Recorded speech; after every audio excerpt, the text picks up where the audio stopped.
पिलामाने तुमको PM tutorial YouTube channel को स्वागत। पिलामाने 10वीं श्रेणी पिलांकर FA2 परीक्षा प्रस्तुति पीएम ट्यूटोरियल आरंभ हो सारी से प्रत्येक दिन प्रत्येक विषय किसी वीडियो अपलोड होची जोटा कि रिविजन क्लास वीडियो रोचे। तेणुक जो तुम रिविजन परिसर भर को नब देख निश्चित भाव में परीक्षा FA2 अधिक अधिक मार्क रखिपर। ठीक है पिला माने पूर्व आम धातु अधातुर दुईटी MCQ पैटर्न वीडियो अपलोड हो सारी यहाँ पार्ट 3 वीडियो धातु अधातुर और साहित्य वीडियो अपलोड होती देखीदेव। सहित भूगोल खनिज संबल वीडियो अपलोड होती जोटा कि तुम सबुतिक वीडियो 10वीं श्रेणी FA2 exam preparation playlist pies. ठीक है पिला आस समय नष्ट करवानी क्लास टी को स्टार्ट करवा। पे देख 58 नंबर प्रश्न कौन रही ना आयनिक यौगिक गुड़िकर गणनाक स्फुटनक उच्च कहीं पे मुझे कही आयनिक जो यौगिक गठन करती से मध्य कौन थाए ना दृढ़ आयनिक आकर्षण बल थाए। तेणुक भांगापी कि कौन हुए ना अधिक परिमाण शक्ति आवश्यक होता है। तेणुक से गणनाक स्फुटनक उच्च बुझीपाल कौन कहली उत्तर कौन हम ऑप्शन ए शक्त शक्ति अंत आयनिक आकर्षण बल थी बुझ से मध्य आयनिक आकर्षण बल शक्त थी से गणनाक स्फुटनक उच्च। परवर्ती प्रश्न को जीवा 59 नंबर प्रश्न पे देख 59 नंबर प्रश्न कौन कार्बन विजारण पद्धति निष्कासन होउथिबा दुईटी धातुर नाम कह। पे कार्बन विजारण पद्धति निष्कासन होउथिबा दुईटी धातुर नाम हूँ कौन ना लेड जिंक और लुहा तीन टा लेड जिंक आउ लुहा। पे 59 नंबर बुझीपार 59 नंबर ऑप्शन डी हूँ सठिक उत्तर लेड आउ जिंक। परवर्ती प्रश्न को जीवा 60 नंबर देख एनोड एनोड करदम कौन पे एनोड करदम कहले कौन बुझ पे एनोड करदम हूँ कौन ना एनोड ठारे जमुवा अद्रवणीय अपद्रव को बुझीपाल एनोड ठारे जो अद्रवणीय अपद्रव बाहर सेगुड़ी को एनोड करदम कहती बुझीपाल पे एनोड ठारे जमुवा अद्रवणीय अपद्रव को एनोड करदम कहती। परवर्ती प्रश्न को जीवा 61 नंबर प्रश्न जोटा कि एनोडाइजिंग कौन पे देख एनोडाइजिंग कौन पे एनोडाइजिंग हूँ गोटे प्रोसेस जो थे कि कौन हुए ना धातु उपर ऑक्साइड प्रलेप दि जाए। एनोडाइजिंग हूँ गोटे प्रोसेस जो थे कि धातु उपर कहार प्रलेप दि जाए ना ऑक्साइड प्रलेप दि जाए बुझीपाल धातु उपर ऑक्साइड प्रलेप देवाको एनोडाइजिंग कह जाए। पे परवर्ती प्रश्न कैल्सिनेशन कौन पे मन रखिब कैल्सिनेशन आउ रोस्टिंग कौन गोटे जिन मन रखिब ट्रिक रे का माने कौन कार्बोनेट धातुपिंड कैल्सिनेशन प्रोसेस होता है। कैल्सिनेशन प्रोसेस कौन ना सीमित वायु कौन हुए सीमित वायु कार्बोनेट भली धातुपिंड को उत्तप्त कर धातव ऑक्साइड परिणत करवा हूँ कैल्सिनेशन प्रोसेस। तेणुक मन रखिद का माने कौन कार्बोनेट धातुपिंड कैल्सिनेशन प्रोसेस हुए का मन रखिदब बुझीपाल पे ताने कौन हम ऑप्शन ए सीमित वायु कार्बोनेट भली धातुपिंड को उत्तप्त कर धातव ऑक्साइड परिणत करने को कैल्सिनेशन कह जाए। से रोस्टिंग कौन पे रोस्टिंग हूँ कौन पे देख रोस्टिंग प्रोसेसटा आमर सल्फाइड धातुपिंड कराए कौ धातुपिंड ना सल्फाइड धातुपिंड आउटा कौन हम ना वायुर उपस्थित पे मन रखी था वायुर उपस्थित सल्फाइड ओर को उत्तप्त करने पद्धति को कौन कह जाए रोस्टिंग।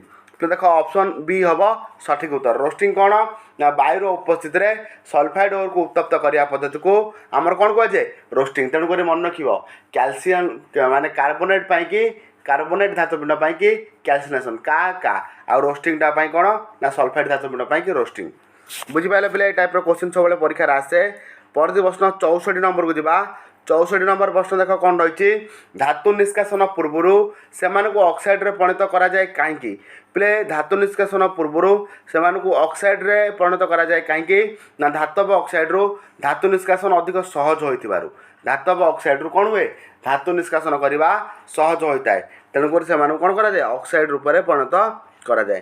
परवर्ती प्रश्न पे जीवा देख परवर्ती प्रश्न 65 नंबर को जीवा 65 नंबर कौन रही गांग कौन पे बहुत सहज प्रश्न गांग कौन पे मन रखी था गांग हूँ कौन ना धातुपिंड माटी बाली इत्यादि जो गुड़ा कि धातु सांगे माने अलग जिन जो सब मिसिक थाए जोटा कि आमर माटी बाली बुझे एगुरा सब हूँ कौन गांग।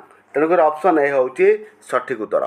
परवर्ती प्रश्न 66 नंबर को जीवा देख 66 नंबर प्रश्न कौन रही ना धातुपिंड को गांग मुक्त किपरि करा जाए पे मन रखिब गांग और धातुपिंड मध्य भौतिक और रासायनिक धर्मगत पार्थक्य को देखी धातुपिंड गांग मुक्त करा जाए बुझीपाल कौन कहली गांग आ धातुपिंड मध्य भौतिक और रासायनिक धर्मगत को देखी धातुपिंड को गांग मुक्त कराए। तेणुकर ऑप्शन बी हम सठिक उत्तर। पिले परवर्ती प्रश्न जावा 67 नंबर प्रश्न। 67 नंबर प्रश्न देख देखिए एनोडाइजिंग प्रणाली एनोड सह कौन संयुक्त हुए। पिले एनोडाइजिंग प्रणाली एनोड सह विशुद्ध एल्युमिनियम संयोग हुए। कौन विशुद्ध एल्युमिनियम। तेणुकर 67 नंबर ऑप्शन डी हूँ सठिक उत्तर। पिले परवर्ती प्रश्न को जावा 68 नंबर को एनोडाइजिंग पद्धति रे एल्युमिनियम धातु को केउं अम्ल रे विद्युत विश्लेषण करा जाए। पिला 68 नंबर प्रश्नर सठिक उत्तर हम ऑप्शन ए जोटा कि लघु सल्फ्यूरिक एसिड। एनोडाइजिंग पद्धति रे एल्युमिनियम धातु को केउं अम्ल रे विद्युत विश्लेषण करा जाए ना लघु सल्फ्यूरिक एसिड रे। परवर्ती प्रश्न 69 नंबर प्रश्न को जावा देख पिला 69 नंबर प्रश्न कौन रही कैल्सिनेशन पद्धति दर्शाउथिबा रासायनिक समीकरण है डैश। फिर देख कार्बोनेट धातुपिंड जोटा थी सेटा हम कौन आमर कैल्सिनेशन प्रोसेस। तामने देख कार्बोनेट धातुपिंड कौटी अच्छी ना ZnCO3 बुझीपार ZnCO3 कार्बोनेट CO3 तेणुक ये हूँ कौन आमर कैल्सिनेशन कहीं कैल्सिनेशनटा कार्बोनेट धातुपिंड होता है। तेणुक 69 नंबर प्रश्न ऑप्शन सी हूँ सठिक उत्तर। पिले परवर्ती प्रश्न को जावा 70 नंबर प्रश्न को जावा। 70 नंबर प्रश्न कौन रही ना रोस्टिंग पद्धति दर्शाउथिबा रासायनिक समीकरण है डैश। पिले रोस्टिंगटा आमर सल्फाइड धातुपिंड हुए। तेणुकर देख समीकरण सल्फाइड धातुपिंड कौटी अच्छी। तेणुकर ऑप्शन सी देख ZnS अच्छी आउ से गोटे ZnS अच्छी बुझीपार। पिले देख 70 नंबर देख दुईटाक ZnS रही कि 2 ZnS + 3O2 जो गुड़ा अच्छी से हम कहीं अत्यधिक परिमाण ताप आवश्यक। पिले ये तो ये ताप देना तेणुकर यहाँ हम ना। तेणु ऑप्शन सी देख ये ताप देती तीर चिन्ह उपर। तेणुकर ऑप्शन सीटा हम सठिक उत्तर। परवर्ती प्रश्न को जावा 71 नंबर प्रश्न केउं धातुपिंड गुड़िक रोस्टिंग पद्धति प्रयोग करा जाए। पिले रोस्टिंग तुम जान सल्फाइड ओर कौटा पिले सल्फाइड ओर। तेणुकर ऑप्शन डी हम सठिक उत्तर 71 नंबर। परवर्ती प्रश्न देख 72 नंबर केउं धातुपिंड कैल्शियम पद्धति अवलंबन करा जाए। फिर कैल्कुलेशन पद्धति क्या कि ना कार्बोनेट धातुपिंड की बुझीपार। 72 नंबर प्रश्न देख ऑक्सीजन युक्त धातुपिंड प्लेट मन रख कार्बोनेट। पिले देख कार्बोनेट रे कौन रोचे आमर ऑक्सीजन रोचे ना रोनी। तेणुक ये जो देती ऑक्सीजन युक्त धातुपिंड जदि कार्बोनेट धातुपिंड ना तेल ऑक्सीजन अच्छी तेणुक ऑक्सीजन धातुपिंड हम ऑक्सीजन युक्त धातुपिंड ऑप्शन ए हूँ सठिक उत्तर।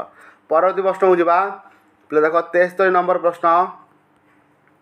पिले भिडियो को प्रथम शेष पर्यटन देखिए निश्चित भाव बहुत गुटे क्वेश्चन तुम मन रही डिस्कसन द्वारा। खनिज क्या कहती। पिले 73 नंबर प्रश्न देख खनिज क्या कहती ना भूपृष्ठ और भूगर्भर मिलुवा मौलिक किंबा यौगिक को आम खनिज कहवा। भूपृष्ठ बा भूगर्भर मिलुवा मौलिक किंबा यौगिक को आम कौन कहू खनिज कहू। परवर्ती प्रश्न 74 नंबर को जावा। 74 नंबर प्रश्न देख निम्न प्रतिक्रियाशील विशिष्ट धातुगुड़िकर नाम है डैश। प्ले 74 नंबर प्रश्न ऑप्शन सी हूँ सठिक उत्तर। निम्न किए रद रूपा सुना कौन रद रूपा सुना बुझिपाल। 75 नंबर प्रश्न देख मध्यम प्रतिक्रियाशील विशिष्ट धातुगुड़िक चिन्ह। पिले मध्यम प्रतिक्रियाशील विशिष्ट धातु हूँ किए ना ZnFe कपर आउ लेड। तेणुक ऑप्शन डी हम सठिक उत्तर 75 नंबर। पिले परवर्ती प्रश्न 76 नंबर को जावा देख 76 नंबर प्रश्न हूँ उच्च प्रतिक्रियाशील विशिष्ट धातुगुड़िक चिन्ह। उच्च प्रतिक्रियाशील विशिष्ट धातुगुड़िक चिन्ह। पिले 76 नंबर ऑप्शन बी हम सठिक उत्तर KNaCl। पिले मुझे तुमको कही गोटे ट्रिक तार अच्छी कौन का नाक मागी आणिलु सेटा कौन बिले का नाक का माने के आरंभ हम आग सेटा हूँ कौन पोटासियम तापर नाक Na तापर Ca का नाक मागी आणिलु मागी माने Mg आणिलु तापर कौन आसो Al बुझे एमती गोटे सीरियल गोटे अच्छी जोटा तुम पूर्व कही सारी का नाक मागी आणिलु आबे जा कुकुर फेरेबू ये टाइप गोटे अच्छी ट्रिक ताको मन रखापी बुझिपारे पिले। परवर्ती प्रश्न 77 नंबर को जावा देख मध्यम प्रतिक्रियाशील विशिष्ट धातु माने प्रकृति क्यों रूप में मिलती। पिले मध्यम प्रतिक्रियाशील धातु माने क्यों उपर मिलती ना ऑक्साइड सल्फाइड किंबा कार्बोनेट बुझिपाल। जोटा मध्यम प्रतिक्रियाशील धातु है से कौ रूप में मिलता ऑक्साइड रूप में मिले सल्फाइड नचेत ना कार्बोनेट रूप में मिलता। 77 नंबर प्रश्न सरला। परवर्ती प्रश्न 78 नंबर को जावा देख 78 नंबर अच्छी कैल्शियम क्लोराइड गलनाक स्फुटनाक यथाक्रम के जो जेतिक मन रख भौतिक विज्ञान जेतिक सारण भितर सबुतिक अच्छी सबू घोषिक मन रखिज तापुर सब क्वेश्चन परीक्षा रे आसे पिला 78 नंबर ऑप्शन देख को ऑप्शन टा ठीक हम 78 नंबर ऑप्शन सी टा देख 1045 केल्विन आ 1900 केल्विन एटा ही होची सठिक उत्तर पिला माने बर्तमान तो 20टा क्वेश्चन आम सरिलाणी देखा आउ किसी क्वेश्चन रही जाइए जोटा कि 80 81 79 ताकू नेक्स्ट क्लास रे आउ किसी करतबा आ गोटे पार्ट रे ही 4टा पार्ट रे ही 100टा क्वेश्चन आम कवर करवा धातु अधातुर तापर विषय जो अच्छी ताको टिके विषय बुझा तार MCQ पठन करवा ठीक है पिला माने रहुची आउ को क्लास रे भेट हवा से समस्त विदाय।